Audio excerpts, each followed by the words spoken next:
Muy buenas tardes, y siendo las 3:30 damos inicio, retomamos la agenda de este segundo Congreso de Localización 2025.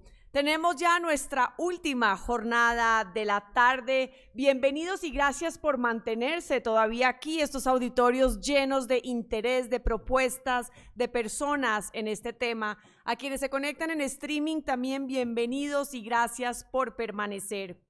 Tenemos 3 salas simultáneas, la agenda es nutrida, los temas son de gran interés, por eso estamos en 3 salas simultáneas. Los temas de el Gran Bargain en la sala 2, donde estamos haciendo esta línea del tiempo con la contribución de todos, y en la sala 1, perdón, y en la sala 2 tenemos el tema de localización territorial para la respuesta humanitaria en la producción de alimentos.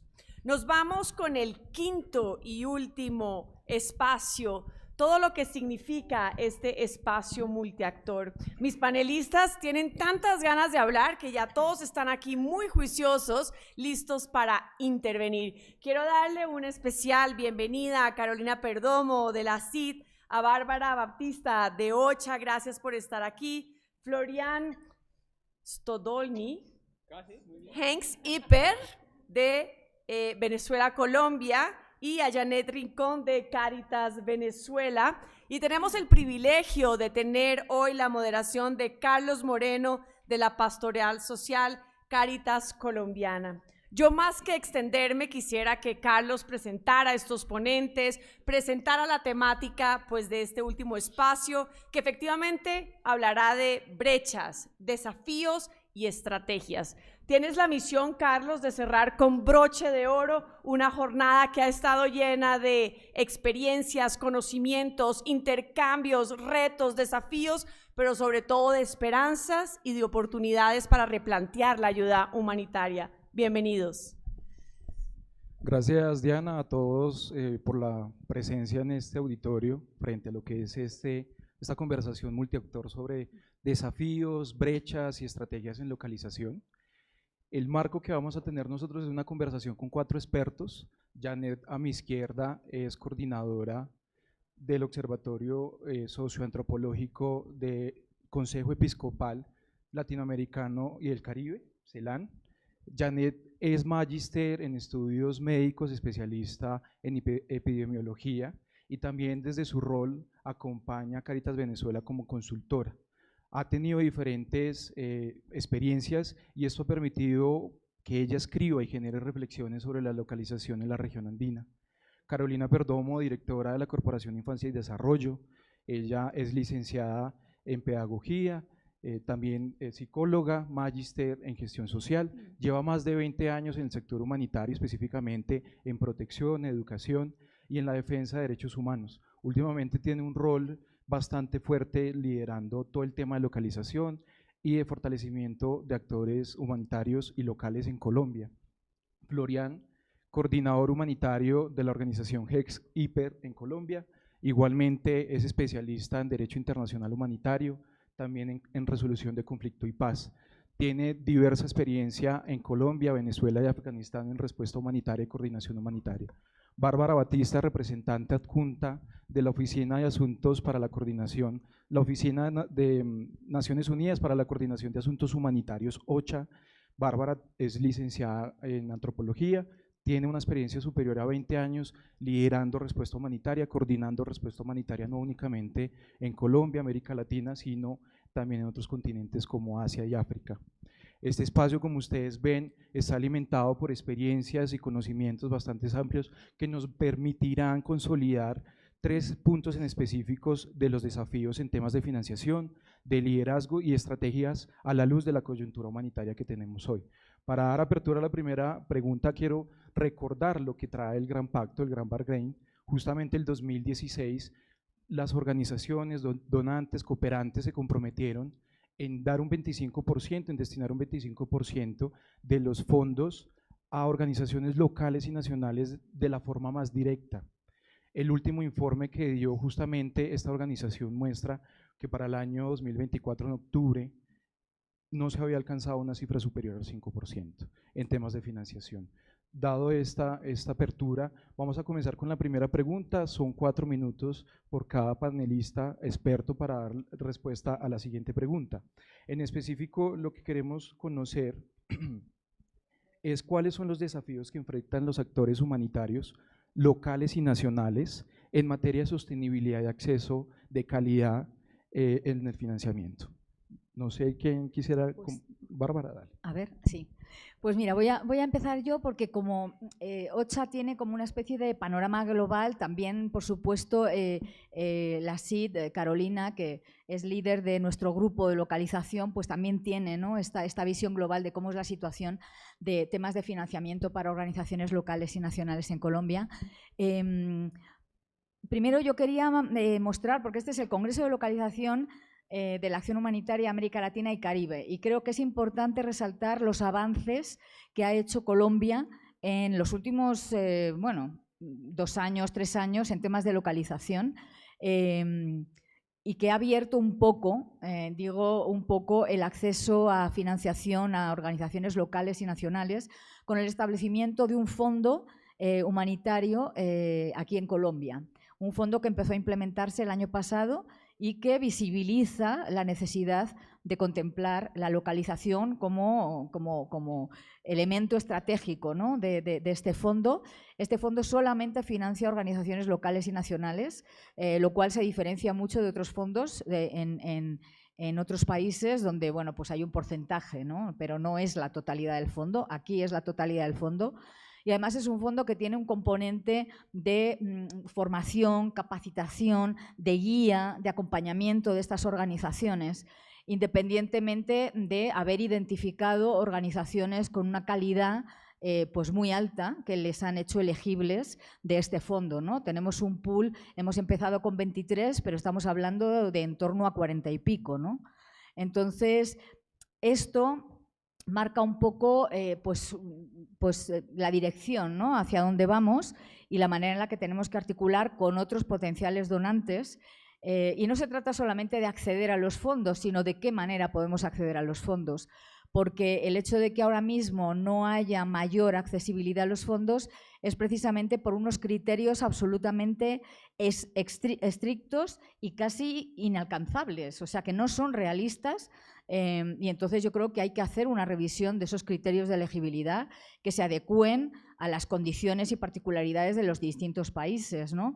Y flexibilizar todos esos procedimientos de manera que las organizaciones locales y nacionales pues tengan más posibilidades, ¿no? Porque, bueno, financiamiento puede haber, pero hoy por hoy pues esos criterios son tan locos, ¿no?, que es muy difícil, ¿no?, alcanzarlos. Entonces aquí el grupo de localización pues ha hecho un trabajo muy interesante de identificar esos retos que tienen las organizaciones de cara al financiamiento y, bueno, y estamos trabajando dentro de nuestra estrategia de localización en ver de qué manera podemos incidir, influenciar a donantes, a agencias, ¿no?, que dan también financiamiento, pues para tener unos criterios pues más armonizados, más coherentes y más flexibles, ¿no?, adecuados a las capacidades y la realidad de las organizaciones. Lo dejaría ahí. Gracias. Yo creo que continuando en la misma lógica que nos presenta Bárbara, yo enunciaría 4 puntos que considero se convierten en esos desafíos que enfrentamos las organizaciones locales en temas de sostenibilidad y relacionado con el tema de financiamiento. Uno, como ya lo menciona Bárbara y no quiero repetir, es el tema de los requisitos. Cómo esos requisitos interfieren con esa capacidad organizacional que tenemos las ONGs locales y nacionales. Pero también hay otros 3 elementos que son fundamentales y que se convierten en un desafío y en un limitante para las organizaciones, y es el tema de la costo-efectividad. Y es entonces cómo al formular los proyectos tenemos que evidenciar unos indicadores muy altos para que esto sea efectivo en cuanto al recurso. Entonces, 5.000 participantes con un per cápita por participante mínimo, pues esto hace que la operación realmente a veces no sea realmente tan humanizante, ¿no? Y que los equipos de trabajo en los territorios pues tengan unas acciones masivas, muy amplias, que en últimas limitan realmente esas acciones directas en cuanto a lo humano. Yo creo que es un tema importante. Lo otro es las contrapartidas. Las organizaciones locales no solamente nos sostenemos desde los fondos internacionales, también nos presentamos a recursos nacionales y muchos de ellos establecidos por la norma colombiana nos piden un recurso de contrapartida que a veces son altísimos y obviamente no permiten que las organizaciones sin ánimo de lucro pues tengamos estos recursos. Deberíamos de pensar en valorar y seguir valorando el know-how, la experiencia que tenemos las organizaciones y cuantificarla. Cuánto valen los recursos y cuánto eso en efectivo están cuantificados las experiencias que estamos en este espacio, ¿no? 20, 19, 18, 6 años, que es una experiencia y una experticia que tenemos en diferentes sectores.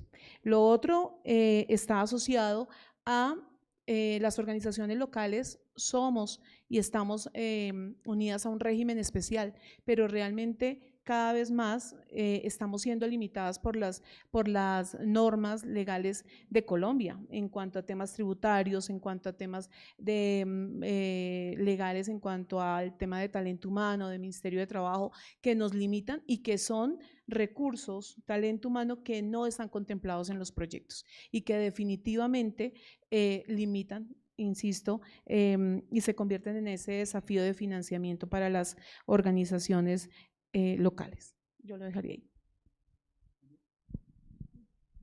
Gracias. Saludos de la tocaya Janet Márquez, directora de Cáritas y apasionada con este tema, que no pudo presentarse. Bueno, en primer lugar, apoyar un poco lo que dice Bárbara, ¿no? Sobre los avances, la amplia convocatoria. Nosotros tenemos la experiencia en Venezuela, que OCHA justamente ha ampliado la convocatoria para la participación de las organizaciones nacionales en todo lo que es la arquitectura humanitaria. Estamos trabajando en Cáritas, tenemos al menos 6, 7 representantes en cada uno de los clústeres por sectores, más los grupos de trabajo especiales que son transversales, y hacemos parte de los comités de revisión de fondos del Fondo Humanitario Venezuela, de manera que vamos ganando espacios, presencia, y esto también nos empodera, ¿no? Nos capacita para ser elegibles, y cada vez son más las organizaciones elegibles. Igualmente con lo que decía Carolina sobre que a veces los requisitos de los fondos, quizás por desconocimiento del terreno, nos pueden llevar a una acción con daño, y eso hay que mirarlo bien, y bueno, siempre como que en esta línea de la rendición de cuentas, que aplica no solamente para esto, aplica para muchas otras cosas, construir, co-crear los proyectos al formularlos, los marcos lógicos, todo el marco para el monitoreo del proyecto debería hacerse en conjunto, ¿no? Para no incurrir en esto. Y luego, más que en el acceso a fondos, es que si partimos de que efectivamente ha habido un avance en el otorgamiento de fondos directamente a las organizaciones locales, a veces vemos cómo hay un solapamiento de las estrategias de captación de fondos de las internacionales y las locales, y a veces incluso hay una competencia desleal. Y tocamos temas como, ¿qué es una organización local? Es una organización local, una internacional que se legaliza en el país y monta una oficina y luego procura fondos por allí. Entonces, este tema para nosotros ha generado no solamente en la Cáritas Nacional, sino que Cáritas Venezuela ahorita tiene un liderazgo continental y regional, está a cargo ahorita de la región bolivariana. Tuvimos un encuentro a finales del año pasado, justamente aquí en Bogotá, y como acuerdo, como consenso, dijimos, bueno, ¿qué vamos a entender por una organización local? No es solamente tener una figura jurídica, ni siquiera es tener presencia en el terreno, sino tener una base de liderazgo, una plataforma con la gente que de verdad nos diga, mira, es que nuestras acciones van a ser sostenibles porque estamos allí y estamos con nuestra gente, una legitimidad por el apoyo, digamos, de la comunidad. Entonces, ese era un aspecto que quería compartirles. Luego hay otro tema que va un poco también con esto del financiamiento, que es el de los costos indirectos, ¿no? Todo el tema del overhead, que a veces no se informa, quizás por temor, desconfianza, o temor a generar ruidos, pero si queremos empoderar, pues el primer poder es el poder de la información y hay que saber qué es lo que está pasando, ¿no? Y cómo se está distribuyendo eso, porque todos tenemos también esos costos indirectos y además tenemos que asumir corresponsablemente los riesgos que impongan los proyectos y estar preparados para eso. O sea, porque tampoco es como que los riesgos del proyecto los va a asumir más una parte que la otra, solo los locales. El overhead se queda con las internacionales o con un intermediario, pero si pasa algo con el proyecto, todo lo tiene que asumir el local. Entonces, eso, ¿no? Bueno, creo que sería eso. Lo otro que es el tema de las brechas salariales, a lo mejor es algo muy pequeñito, muy puntual, pero que también nos incide en la sostenibilidad de los proyectos. Tenemos una alta rotación de personas porque por ese tema, ¿no? Entonces, como que también unificar criterios en esos términos. Vale, muchísimas gracias, un placer poder estar aquí, muchas gracias por la invitación y poder discutir con personas tan destacadas como ustedes, la verdad un placer. Quiero retomar un poquito el tema de los avances que mencionó Bárbara y efectivamente desde 2016 vemos avances, pero yo veo más bien avances en la percepción, una percepción sobre la importancia de que se tiene que incluir a lo local en la respuesta, ¿no? Ese cambio sí lo tenemos, mentalmente estamos allá, y desde que yo ando en ese sector, que no son tantos años, siempre ha sido un tema, ¿no? Pero lo que vemos es, de mi punto de vista, que se presenta un poquito un tema, una expectativa de que lo local se adapta al sistema, y no que el sistema se adapte a lo local. Y desde allá vienen muchos problemas, ¿no? Por ejemplo, esos requerimientos que mencionamos inalcanzables. ¿Qué quiere decir eso? Que, vale, si nos quedamos en ese sistema, los socios que nos buscamos son pequeñas copias de nosotros mismos, ¿no? Porque necesitan departamentos iguales, tienen que llenar los mismos formatos, tienen que corresponder a la misma metodología. Entonces lo que hacemos es un copiar y pegar hasta cierto grado, ¿no? Y con eso cometemos un error que es dejar por el lado muchas capacidades, mucha sabiduría, mucho conocimiento, también ancestral que existen en esos territorios, ¿no? Y no lo podemos tener en cuenta.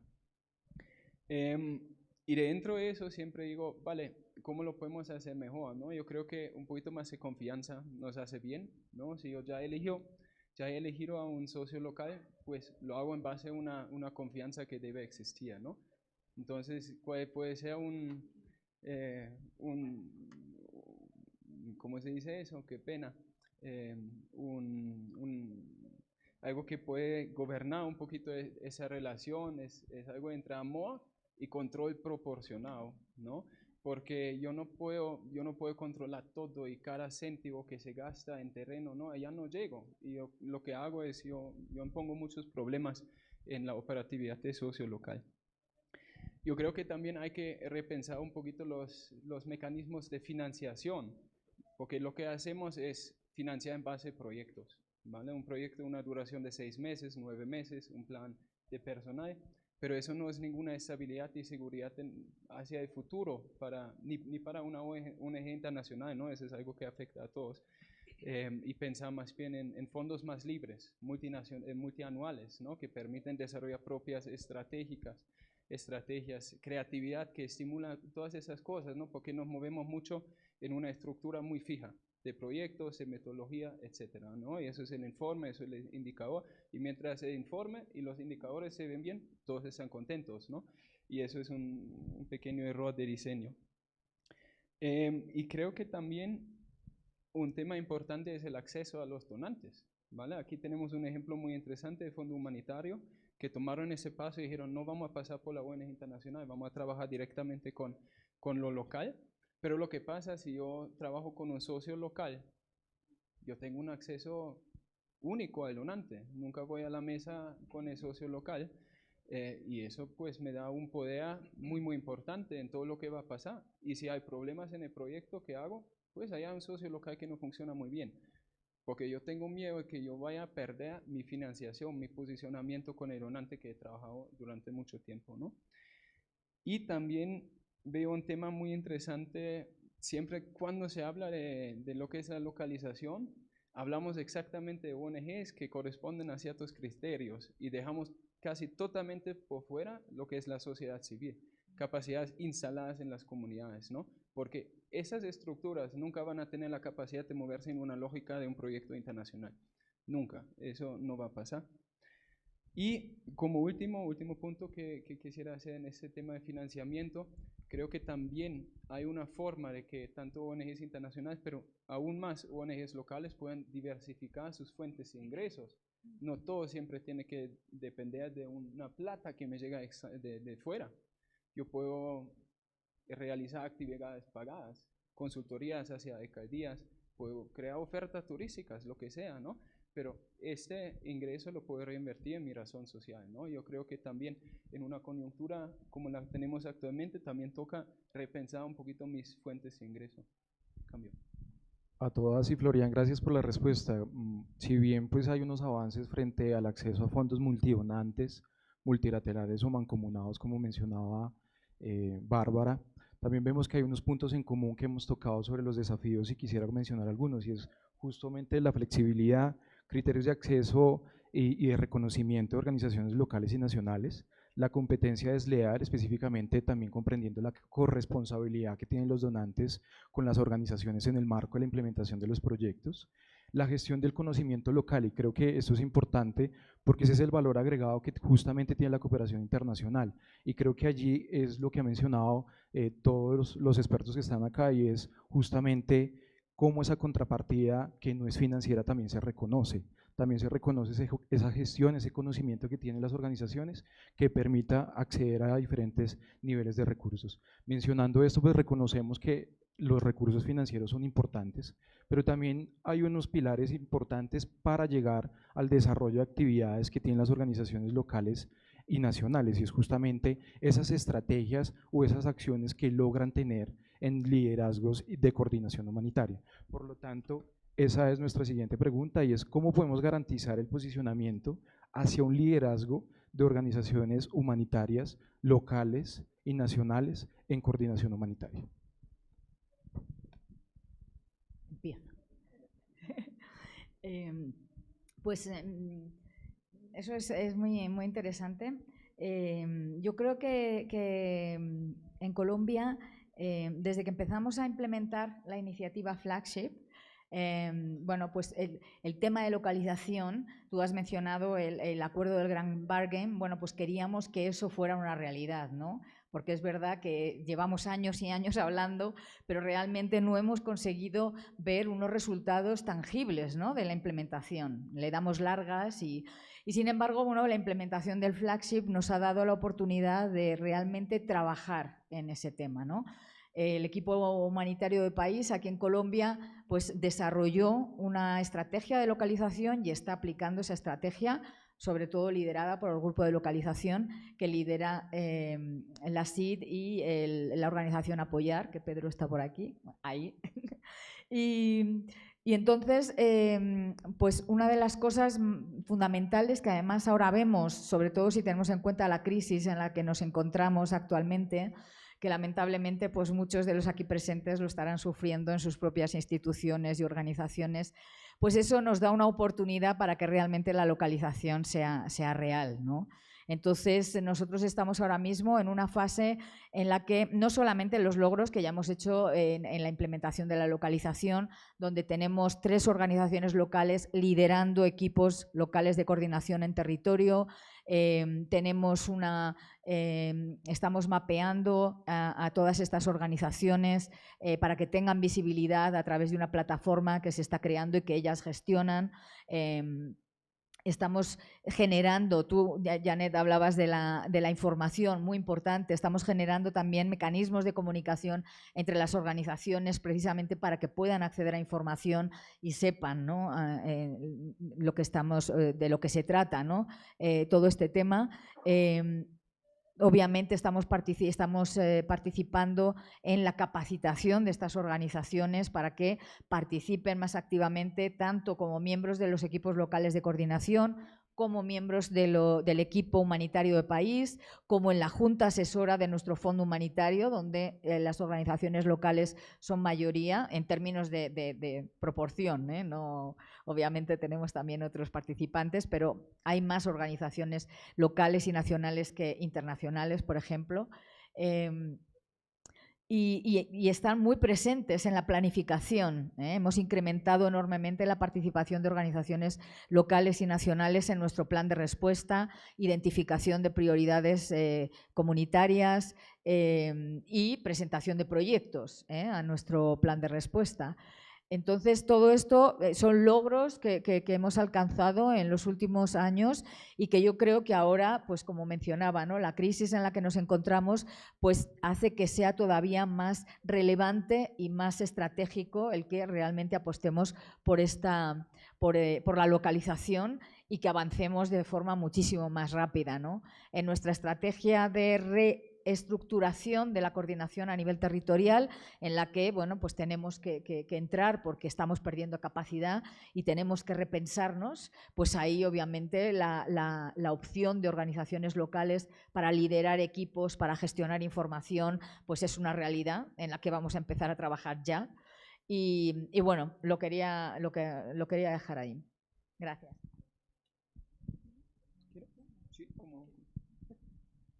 Yo considero que para garantizar ese liderazgo de las organizaciones locales en la acción humanitaria, en la coordinación humanitaria, eso funcionaría como una receta que tiene unos ingredientes. El primero de todos, que es el más importante, es creer en las organizaciones locales. Y es que yo sí creo que hay que empezar a desmitificar muchas de las cosas que tenemos en la cabeza frente al que las organizaciones locales no podemos, o que somos parcializadas, o que todas estamos frente a un tema político, frente al contexto de Colombia, y creo que eso nos limita mucho, ¿sí? Frente al tema de poder formarnos o poder certificarnos en las normas esenciales mínimas, por ejemplo. ¿Sí? En el poder acceder a muchas acciones desde los mismos espacios subnacionales de participación y de liderazgo de esos espacios. Entonces yo creo que el ingrediente principal de esto es creer en las organizaciones locales. El segundo, obviamente, tiene que ver con financiamiento. Se necesitan recursos. Las organizaciones locales necesitamos recursos para poder participar y estar tranquilas en esos espacios de coordinación.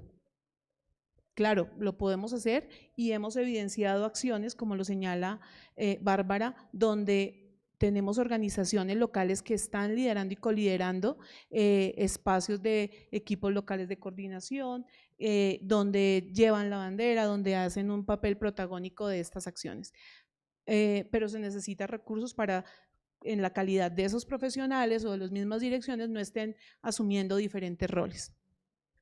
Y un tercero es la formación. Tenemos que hacer formación y si bien somos partidarios de tener un tema de fortalecimiento de capacidades y que nosotros hablamos de un compartir capacidades, porque no las organizaciones locales no nacemos de cero, sí hay que hacer un tema de formación y hay que flexibilizar los contenidos y hay que acercar esos contenidos a las capacidades que están en los territorios de las organizaciones, acercar ese lenguaje y ese discurso a las capacidades y a los contextos que tienen y que tenemos las organizaciones que estamos en el territorio. Y aquí también hay que hablar de dos cosas, esos serían como los ingredientes, y esto nos llevaría a dos resultados grandes. Uno es cómo potenciamos esa coordinación en lo nacional, cómo sí encontramos un espacio en el equipo humanitario de país que no esté dado por otros o por pertenecer a plataformas que nos lleven a que las organizaciones estemos ahí, sino que haya realmente un puesto dentro del equipo humanitario donde haya un puesto para las organizaciones locales. No por estar en el foro, no por estar en la alianza, no por estar en otros espacios, sino porque realmente tengamos ese espacio. Y seguir perteneciendo pues a los diferentes sectores de clúster que existen dentro de nuestro accionar humanitario.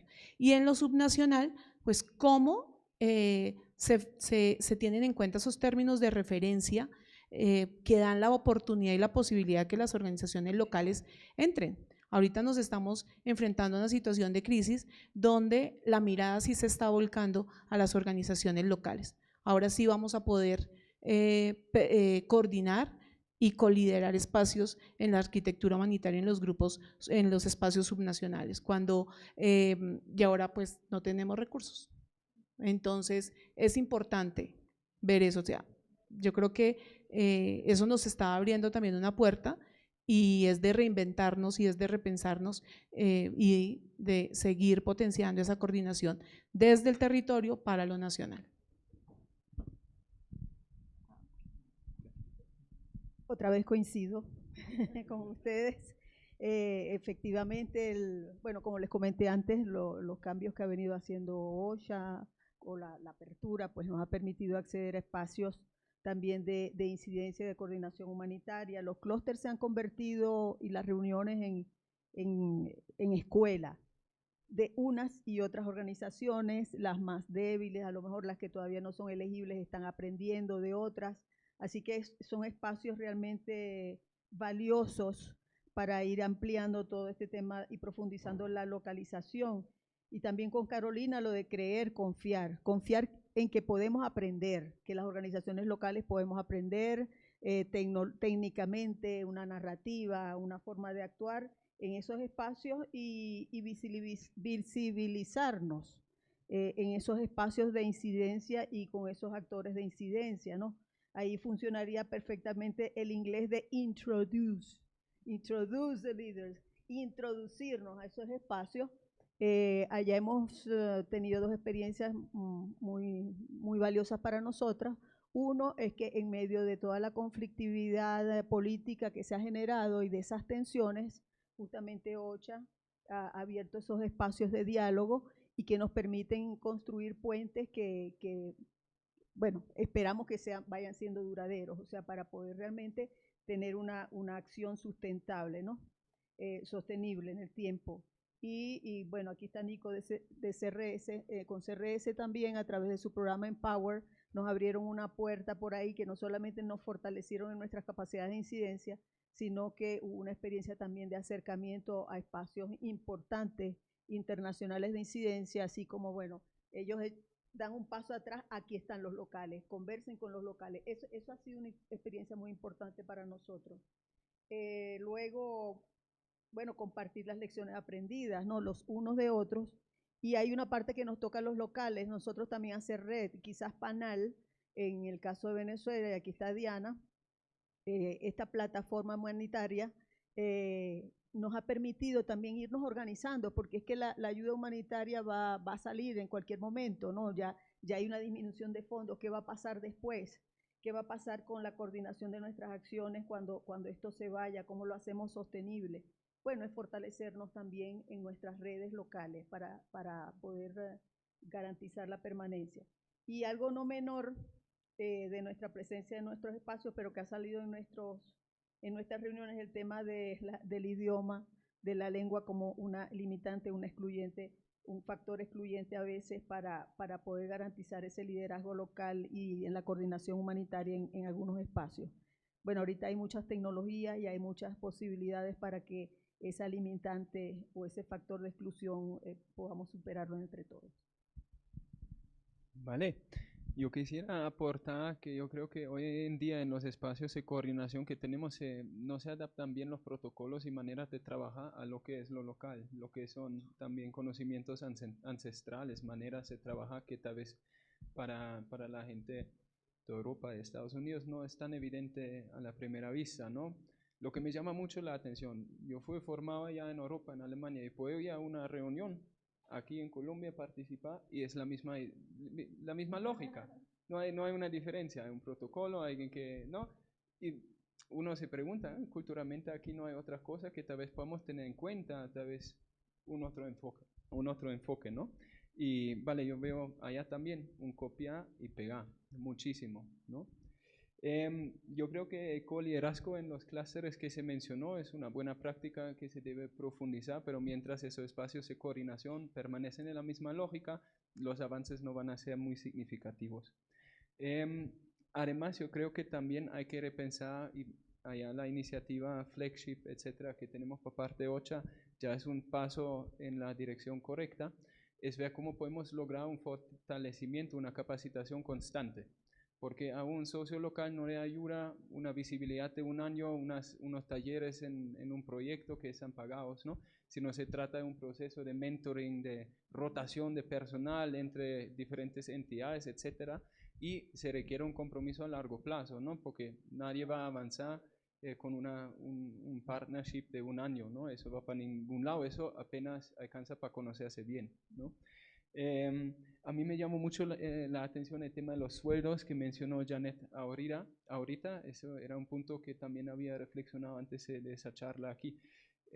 Lo que pasa, claro, tenemos como 3 niveles. Tenemos lo que muy arriba tenemos ONGs internacionales, locales y la sociedad civil. Y los sueldos suban. Entonces, ¿cuál es la aspiración de trabajador? ¿Vale? De subir y terminar en algún día en un puesto con una agencia internacional muy bien pagado, y eso pues es muy entendible, porque eso es la aspiración de ser humano también, asegurar que económicamente esté bien, ¿no?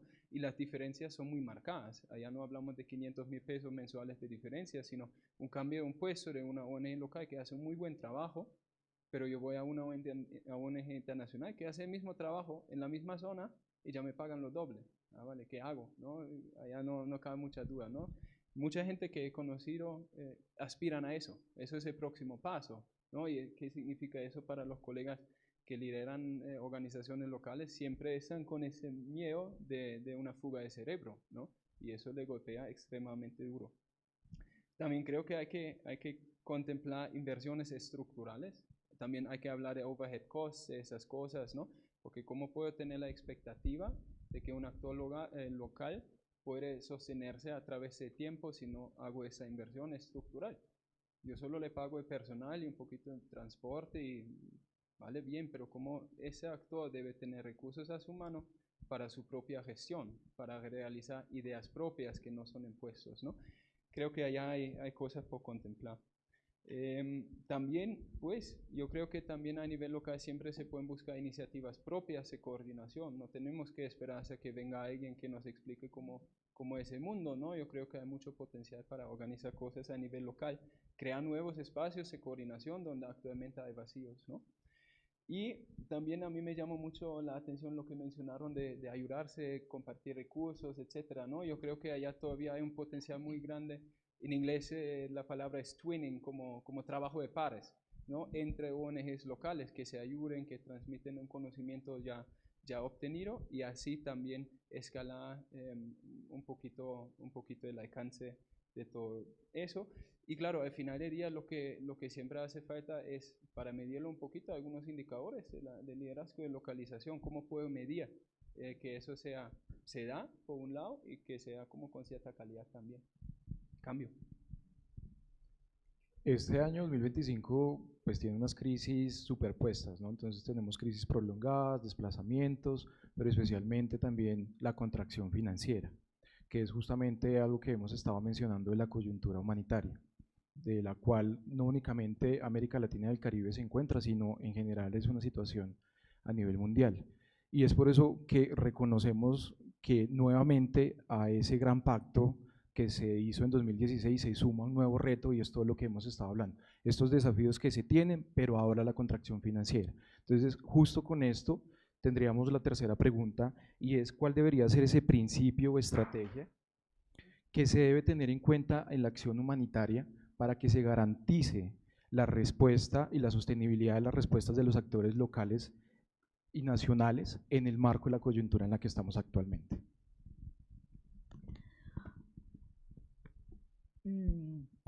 Bueno, yo creo que todos los temas que hemos tratado anteriormente ponen las bases, ¿no?, de esa sostenibilidad, pero lo que sí que está claro es que la localización es el futuro. O sea, esta restricción de fondos es que va a continuar. No es que sea una coyuntura actual, sino que ese es el futuro que viene. Entonces, para eso pues tenemos que garantizar esa sostenibilidad y trabajar con actores locales, no solamente organizaciones locales y nacionales, sino también comunidades, sociedad civil, como mencionabais, e incluso instituciones. O sea, esto es, hay que trabajar en todos los niveles, y cada uno de nosotros pues trabajaremos para fortalecer esos niveles, ¿no? yo creo que, como decía Carolina, se necesitan fondos, o sea, lamentablemente no tenemos fondos, pero necesitamos fondos para invertir realmente en localización. Yo creo que hay mucha capacidad ya instalada, o sea, lo primero que tenemos es que ver esa capacidad, como mencionaba Carolina, hay organizaciones que ya están trabajando, que tienen muchísima experiencia y hay que nutrirse de eso para mejor orientar esa capacitación extra o ese fortalecimiento de capacidades. Aquí no estamos empezando de cero, hay que ver lo que tenemos y todo lo que se ha hecho. Este congreso viene celebrándose, mire, este es el segundo, creo que también estuve en el primero y esto nos da esa realidad, ¿no? Que hay unas organizaciones súper potentes, una sociedad civil potente, sobre todo en esta región, ¿no? América Latina y Caribe. Y entonces hay que trabajar con eso que tenemos y fortalecerlo. Y yo creo que esto tiene que ser, hay que sensibilizar mucho sobre esto a todos los niveles, no solamente aquí en un país como Colombia, con todos los actores, sino también a nivel global. O sea, esta es la dirección que vamos a tomar, porque la idea es que a través de esta localización, pues poco a poco estamos fortaleciendo herramientas, dando herramientas, generando resiliencia y garantizando que estas respuestas locales sean cada vez más fuertes y dependan menos de la asistencia internacional, ¿no? Porque al final, pues es lo que pretendemos, ¿no? Que no nos necesiten, porque tanto las instituciones, que son las primeras responsables en responder a los temas humanitarios, pero también todos los actores que son primeros respondientes, porque cuando hay una crisis los primeros que responden son las comunidades, las organizaciones de base y las organizaciones locales que están allí presentes. Entonces, con todo esto, yo creo que tenemos que trabajar en todas las líneas que hemos mencionado ya en las respuestas anteriores, ¿no?, a las preguntas que has hecho, y lo dejaría ahí. Gracias.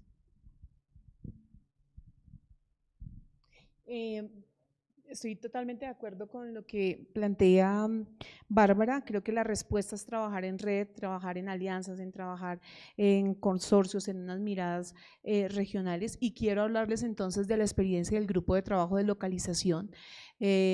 Más de 150 organizaciones que ya llevamos más de año y medio reuniéndonos con un plan de trabajo, con una mirada, fortaleciendo capacidades, acordando discursos, reconociendo diálogos territoriales, nacionales que promueven la visibilidad, la coordinación, la necesidad de ese financiamiento, pero también la necesidad de ese fortalecimiento de capacidades de poder aprender para ser más competentes y estar mejores capacitados en temas de la respuesta. Pero creo que lo que ha logrado el grupo de trabajo de localización es tener una mirada integral.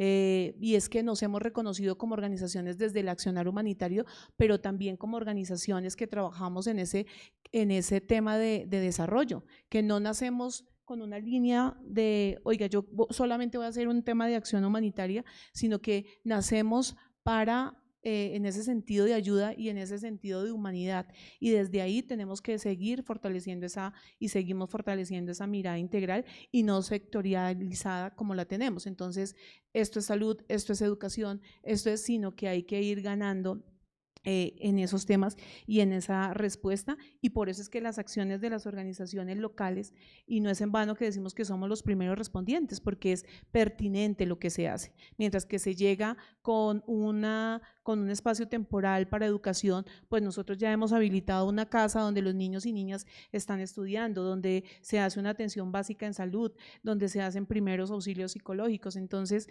creo que esas son las ganancias que hemos logrado como grupo de trabajo de localización. Creo que eso es una experiencia significativa, una experiencia de reconocer en el marco del flagship, pero también que se haya mantenido a través del tiempo con unas condiciones, con unas acciones de reconocimiento y de validación, y también de reconocimiento de estos espacios de Together, de NEAR, de las apuestas que tiene Oxfam, de las apuestas que tienen las organizaciones internacionales, hacen parte también de ese grupo de trabajo de localización. Entonces, creo que lo que nos está llevando esto es a pensarnos en esa integralidad de la respuesta humanitaria.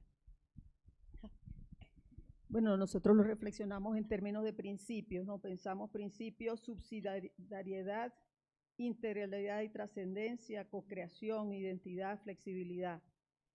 Subsidiariedad, bueno, para que las organizaciones internacionales estén hasta donde justo sea necesario. O sea, la idea es complementarnos, la idea es restituir la propiedad de las ideas, de los procesos de conocimiento local y no ir más allá de eso, ¿no? Hacer una subsidiariedad en solidaridad. Luego, la integralidad y trascendencia. O sea, un compromiso por la localización más allá de lo técnico, lo financiero, ¿no? Es pensar en el impacto a futuro y para eso se necesita paciencia, para eso se necesitan procesos humanos, ir más allá de una norma, de un procedimiento, de una técnica preestablecida. Luego, precisamente en esa misma línea, la co-creación. En lugar de imponer modelos de gestión o de monitoreo o incluso estructuras organizacionales o con quién te vas a aliar. O sea, si quieres este fondo, te tienes que aliar con este, sin más, sino ir como co-creando entre todos, ¿no? Todos estos marcos de actuación. El principio de la identidad, es decir, seguir valorando el patrimonio. La identidad es el patrimonio más grande, no despersonalizarnos las organizaciones locales cuando queremos acceder a estos espacios, porque justamente esa es nuestra fortaleza y lo que nos va a dar la sostenibilidad.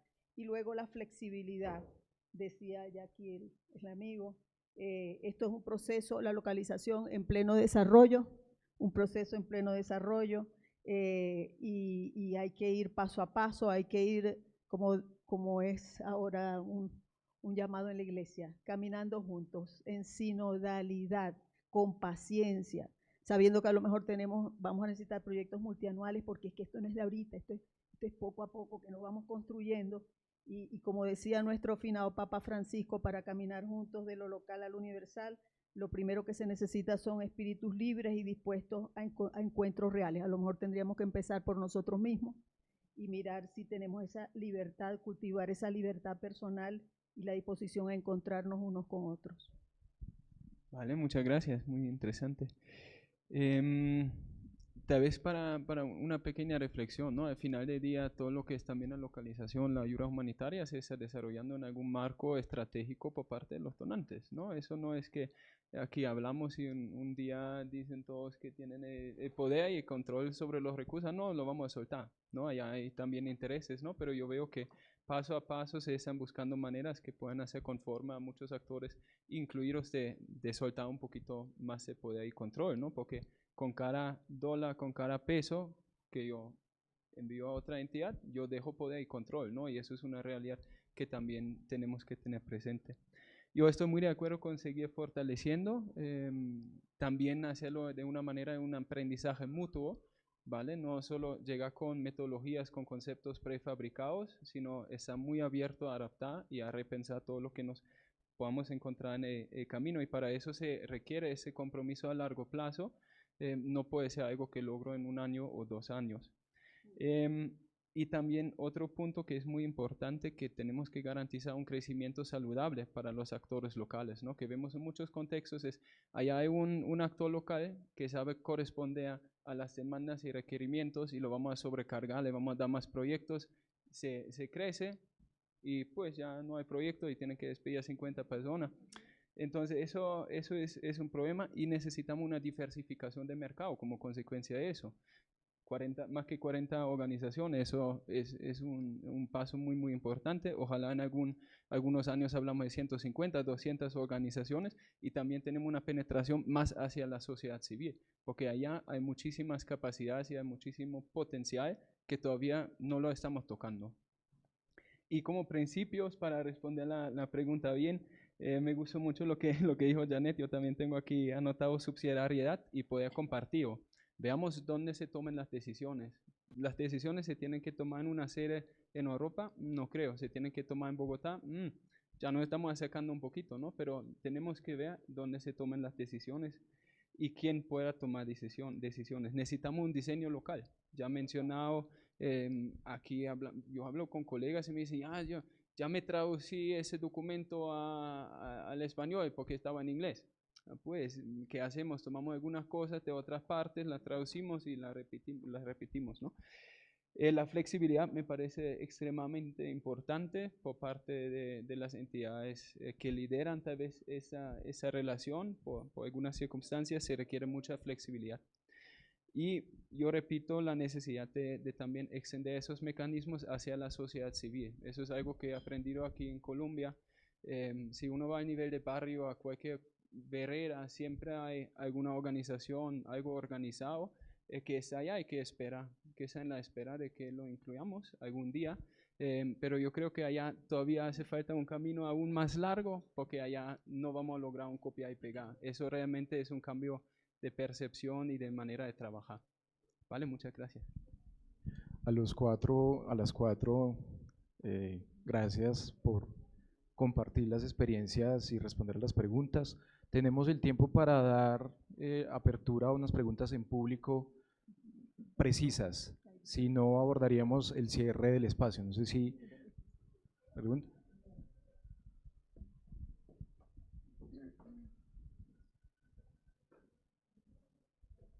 Buenas tardes, mi nombre es Evelyn Acosta, de una organización de mujeres indígenas al norte de Colombia, Fuerza de Mujeres Guayú. Gracias que por fin se abre este espacio, sobre todo en este auditorio, a la conversación. Yo retomo algo que decía el amigo alemán, ¿cierto? Correcto. De cómo repetimos vainas que todavía son de Alemania en Colombia. Y debemos empezar por este tipo de espacio. Porque es bueno dar un conversatorio de allá hacia acá y viceversa.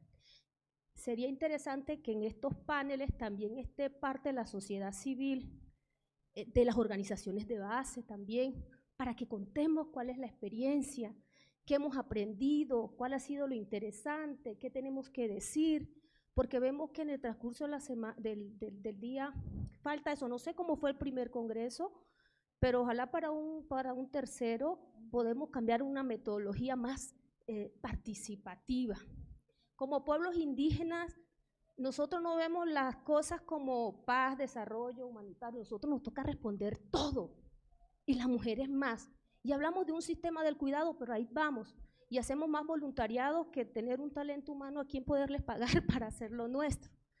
Y cuando dice el amigo alemán de que hay que mirar lo que las organizaciones de base hacemos, es eso, el poderlo traer aquí. No solamente, y lo digo con mucho respeto, no es solamente escuchar el protagonismo de las organizaciones que hacen parte de lo humanitario. Yo soy de una organización de mujeres indígenas, que nos toca ponernos apellidos como estrategia. Primer apellido, somos mujeres, entonces una organización dice, son feministas. Ah, bueno, si no, ese apellido no sirve para poder tener aliadas estratégicas, bueno, feministas. Pero internamente no tenemos que preguntar qué es el feminismo para los pueblos indígenas, ¿no? Ahora la vaina del humanitario. Bueno, vamos a ver como el humanitario, pero me doy cuenta que hay que certificarse, que hay una estrategia, y tenemos que ponernos expertos a investigar qué es esta cosa. Y cada vez es el reto, pero en realidad somos poblaciones indígenas, que está abierta la financiación, pero cuando ya hacen un chess lead, dicen, ¿tiene política PEAS? ¿Tiene política anticorrupción? Aprender en inglés esos formularios que no le entiende, un tecnicismo que nos toca, no es fácil. Entonces, yo creo que en este congreso yo invito con toda la humildad a hacer un espacio más participativo, que escuchemos más, aprendamos más de las organizaciones, claro, o hacer algo tripartito, cuatripartito, donde esté el sistema, donde estén las organizaciones ONG grandes, donde estemos las de base que nos ha tocado luchar. Que sí, ya he escuchado varias veces la crisis, que se están yendo, sí es verdad, y seguimos las organizaciones de base allí, con cambio o sin cambio. Las ONG grandes tienen cambios que a nosotros nos toca mirar qué hacemos y aprender de eso. Decía una vez un viejo, ya yo estoy preocupado de esa palabra resiliencia, ya yo estoy cansado de ser resiliente. Yo no quiero ser resiliente, ¿por qué nos toca? Si este territorio es de nosotros. Y ahora tenemos un reto, nosotros tenemos un reto que en última es el Estado colombiano que nos debe garantizar derechos, que a veces confunde que la garantía de derechos debe ser del sector humanitario, y eso no lo quieren entender. 2, lo propio, que es una lucha, lo propio. 3, entendernos entre el humanitario. Y 4, ahora invitando a las empresas que están en el territorio, respetar los derechos. Y esa es otra discusión. Bueno, por aquí dejo, muchísimas gracias. Mi invitación, ojalá la tengan en cuenta en un tercer congreso. Gracias por la reflexión. El tiempo ya se nos ha acabado. Creo que lo que tenemos ahora es el cierre de este espacio. Hoy hemos logrado conversar sobre diferentes retos, desafíos. Lo que nos llevamos es justamente unos puntos y es seguir apostándole a la localización, como mencionaban los panelistas, hacia el fortalecimiento local, gestión del conocimiento local, la flexibilidad en lo que respecta al acceso financiero, también mayores capacidades en la toma de decisiones y finalmente respuestas adaptadas a las necesidades en territorio. Diana, ¿tú nos das el cierre o...? Bueno, pues una pregunta más, si quieres, del público. Hay dos, bueno, dos preguntas más del público. Gracias por darme la palabra porque en la mañana me quedé con ganas de decir cosas. A mí me emociona mucho lo que dice Bárbara. Tenemos 3 organizaciones locales al frente de los equipos locales de coordinación y estamos pensando que vamos a caminar hacia allá.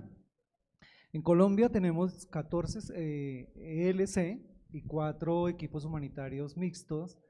Supongo yo que es la fusión de GIFIN con ELC y que vamos a transitar a un solo equipo precisamente por temas de recursos. Aquí hago una... Ok, muy bien.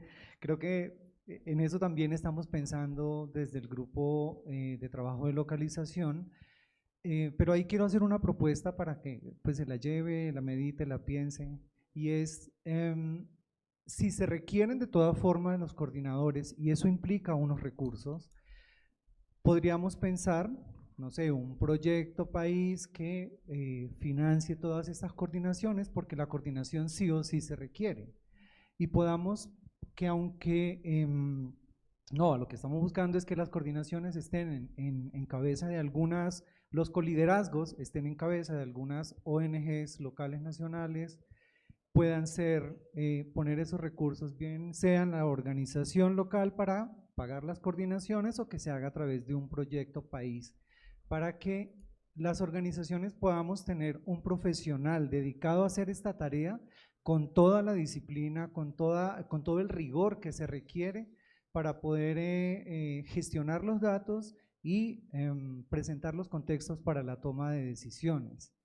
Porque hay una cosa que no hemos hablado acá y que, gracias por darme el micrófono, porque es la salud mental de los trabajadores y las trabajadoras humanitarias.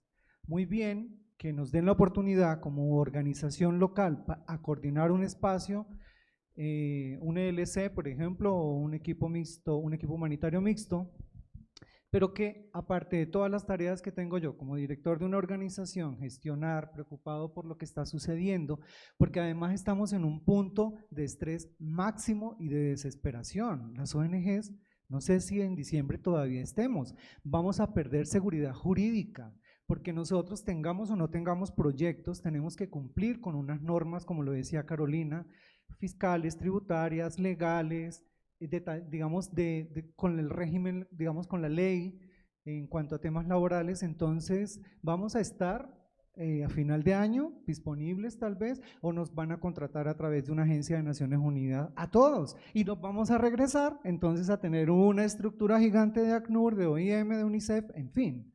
Entonces, si quisiera que estudiaran esa posibilidad, que esas coordinaciones fueran financiadas a través de un gran proyecto para que tengamos la tranquilidad de poder hacer un trabajo de acuerdo a, digamos, a lo que se requiere, y que pensemos también en cuidar a los que cuidan, cuidar a las organizaciones que están en todos los rincones del país, cuidarnos mutuamente. Es una invitación que dejo aquí, y que pensemos en eso, porque hablamos de un trabajo humanitario, pero hemos humanizado nuestras oficinas hacia adentro. Estamos cuidando a la gente, la estamos sobrecargando y no podemos seguir asumiendo esto. Así que ojalá podamos concretar como una de las cosas que quede de este congreso esa posibilidad de tener nuestra voz y nuestra capacidad ahí para coordinar, que también tenga una financiación, porque aunque no hay presupuestos, las coordinaciones sí o sí se tienen que pagar. Gracias. ¿Allá había otra pregunta? Hola, buena tarde. Mi nombre es Julie Daza. Vengo desde el corregimiento del Mango, en el municipio de Argelia, Cauca. La invitación la recibí por la Fundación Tierra de Paz y con orgullo represento la Junta de Acción Comunal del corregimiento del Mango. Para mí es un honor estar aquí y escucharlos, porque no es una pregunta, es de pronto una sugerencia que se les deja. No sé cómo se mire desde el centro hacia la periferia, desde el centro del país a la periferia, pero mi municipio, que es Argelia, Cauca, y el departamento del Cauca, que todos los días sale en un noticiero por diferentes razones, por conflicto armado, por paro indígena, por paro de camioneros, etcétera, necesita desvincularse de esas institucionalidades que lamentablemente cambian cada 4 años.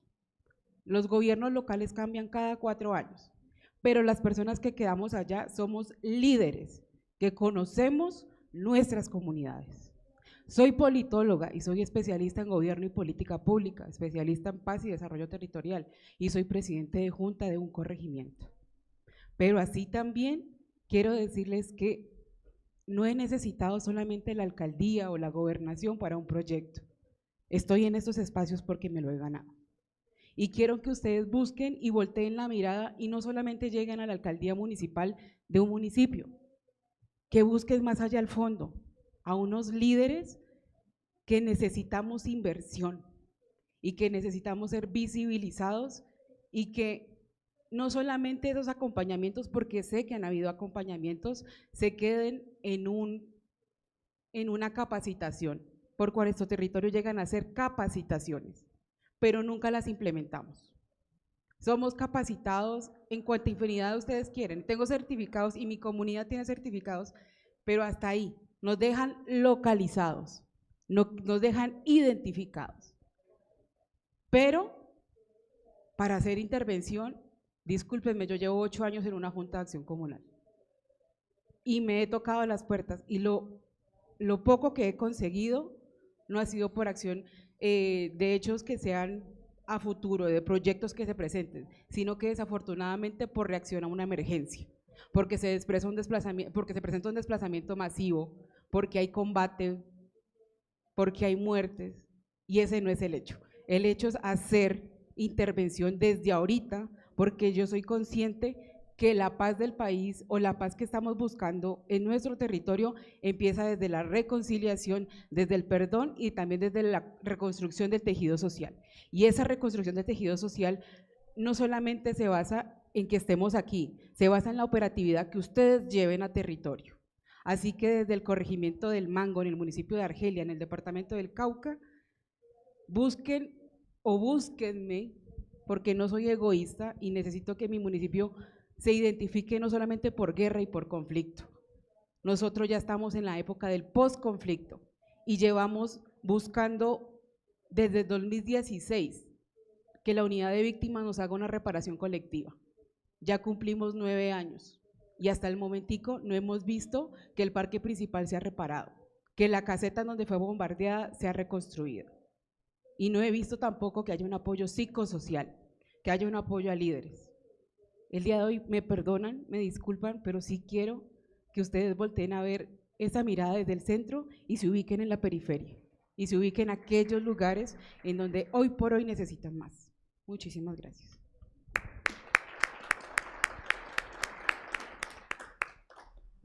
Bueno, pues yo creo que muchísimas gracias por este panel que ha cerrado con broche de oro la primera jornada, y también estas 3 últimas intervenciones que yo creo que para todos los organizadores y para quienes estamos aquí hemos tomado nota, porque efectivamente es un trabajo colectivo. Estamos aquí para eso, para escuchar esas reflexiones, para construir mejor, para hacer más, para corregir. Entonces yo creo que seguramente todos hemos de una u otra manera tomado notas para seguir haciendo las cosas con menos y mejor, como decían esta mañana. Antes de terminar, los invitamos a ver este breve video y luego cerrar, no sin antes agradecerle a los panelistas, a Carlos por moderar este espacio, y les pido un fuerte aplauso. En el vibrante corazón de América Latina, donde las montañas andinas se encuentran con la selva amazónica. Las comunidades han enfrentado desafíos que ponen a prueba su resiliencia. Desastres naturales, crisis sociales y emergencias sanitarias han golpeado la región.